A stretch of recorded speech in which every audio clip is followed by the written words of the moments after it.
Greetings and welcome back to my workbench. This is Dan here as always, and in today's video we're going to be looking at weathering a scrap gondola. Now, back in July this year I was in Pine Junction in Gary, Indiana, and I got to witness a number of these really unique green RGLX scrap gondolas. And it's basically a 53-foot gondola with a high side extension for scrap service. I saw a number of these cars, various numbers, and I got lots of shots and lots of pictures of these cars. And with that knowledge I brought home, I wanted to go ahead and make a pair of these. So I went ahead and set out to build two models, and I'm going to go ahead and show you guys how I paint and weather them. So this is the car itself. You can see the reporting marks, you can see the numbers. They have this really unique green color. There's no current version of this kind of car available, so I had to substitute a different car to make these, but they make decent stand-ins, as you'll see.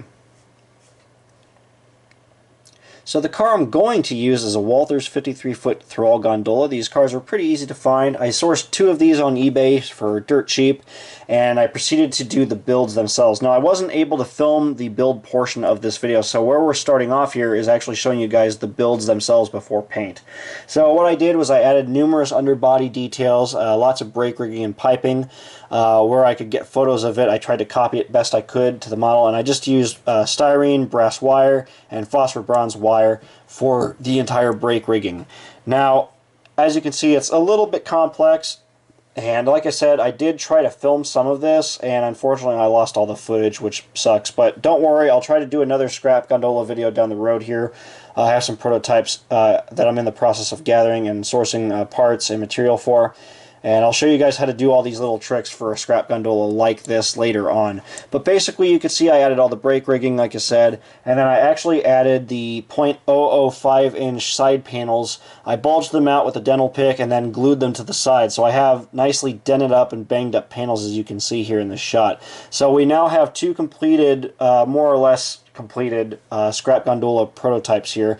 And at this point, this is where we're going to be starting this video off.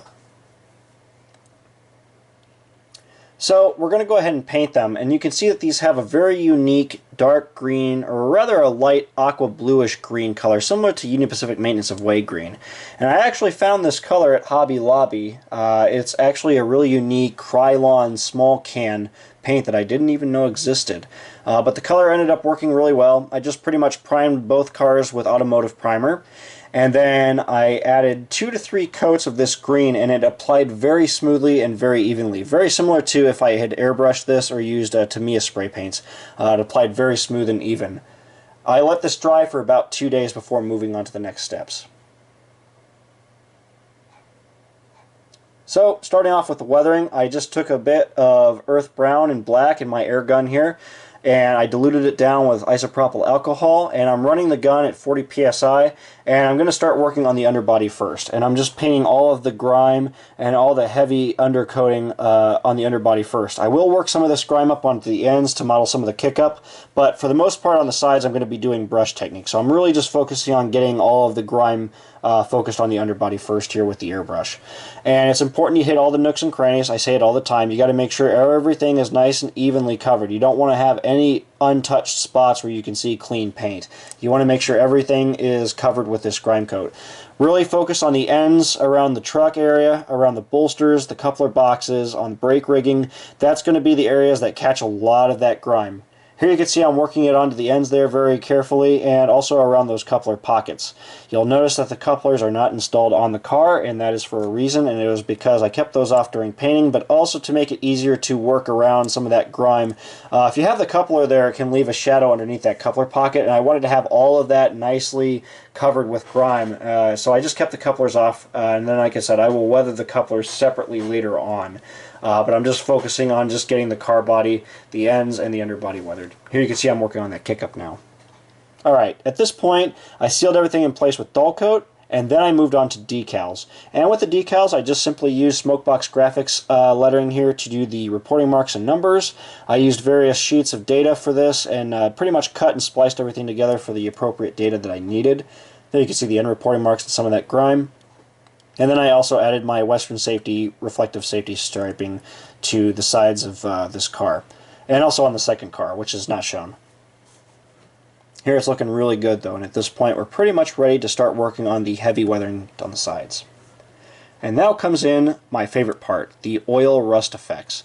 And how I'm going to be doing all of this is I'm going to be using burnt umber oils, and I'm going to come in here and I'm going to make a relatively heavy wash of oil, and I'm going to apply all of this wash with a flat, large bristle brush. This is a soft bristle brush.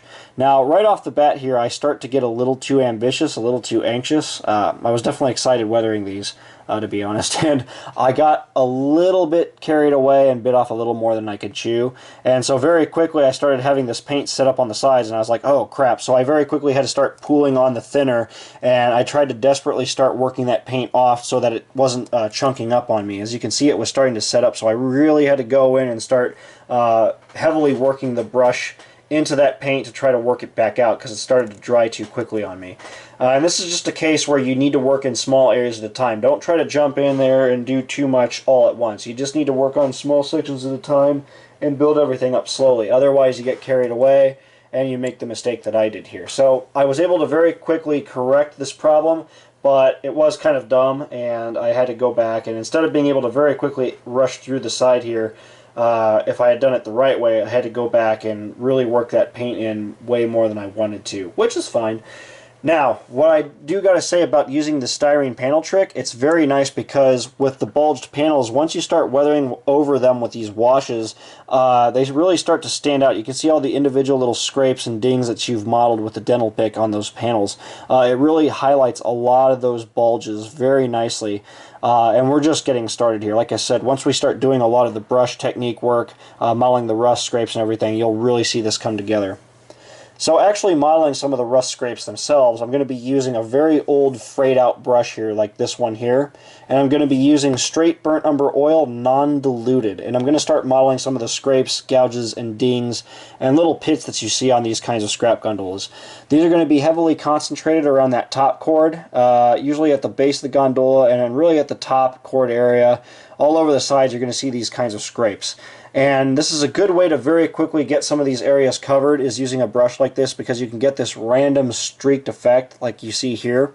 And this is something I figured out very quickly thanks to watching a couple Panzermeister videos. He actually did this technique on one of his gondolas, and I was really inspired to give this a try using a frayed brush, and the results ended up coming out really nice. So I got to thank him for the inspiration here. It is not my technique. I just learned it from him, and I'm copying it onto my model here. But here you can see we're making very quick progress. We're just going down the side and getting a nice random little rust effect here, and it's starting to look very nice. I'm going to be doing this on both sides, but to start off I'm only working on the top chord, but then once I get the top chord done, then I can switch to the main car body itself. And here again I'm going to take that brush and I'm going to start streaking in some of that rust here. Very carefully I'm working it over those panels. Real quickly you'll notice that there's no grab irons on the sides. I left these parts off towards the end because I wanted to be able to work all the weathering around them, and also I didn't want to risk busting them back off during the weathering process, so that's why those parts are excluded in this shot. I waited till the end to install them. But I'm just taking that brush, and here you can see how I'm working that rust in. It gives me a really nice blotted rust dotty effect, kind of streaked all over the place. It looks like years of age very quickly modeled onto these panels. And again, with those warped panels, it really comes together nicely because that rust highlights all those little bulges. Next up, I now switch up to a thin bristle brush, a fine tip brush I should say, my trusty old Atlas 10-0 brush, and I'm using a little bit of diluted oil here, and I'm going in and I'm modeling very fine little streaks, and I'm just pretty much complementing the work that I did earlier with the frayed out brush. I'm just going in and doing a lot more of the finely detailed rust streaks and little dots and little gouges here and there. The fine tip brush does an excellent job of this, but like I said, it really complements any kind of further brush work that you do, or rather the base effects. Here you can see it gets me these really fine little lines, and I can just go in and be as detailed as I want. I just go in, model each individual streak one at a time. And I can generally get one of the sides on these cards done in about 10 minutes. Once you get the brush technique down, you can get it done very quickly. Next up, I take my heavy brush here, a large flat bristle brush loaded with thinner, and I'm very carefully going to start brushing over this fresh paint with a little bit of that thinner to kind of streak it down a little bit and subdue it. I'm just rendering it very slightly. Here Here in a second you'll see it a little bit better. Once I move the brush down to the actual sides, you'll see this. And if my hand's not in the way. Basically what I'm doing, I'm running that brush down the panels very quickly. See how it only catches a little bit of that paint. It starts to work it down and it starts to subdue it a little bit. It starts to look like it's just starting to streak down very softly. Don't overwork the panels though. At this point we're just wanting to keep that paint pretty concentrated.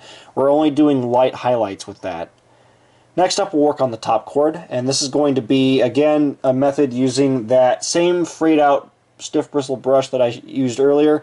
I'm going over the top chord here and I'm doing the fine streaks and gouges to it. And I'm also going to be adding these to the lower top chord as well, since that also is going to be an area where that's going to get a lot of damage and a lot of dents and dings very quickly. But this brush, again, makes very quick work of these areas.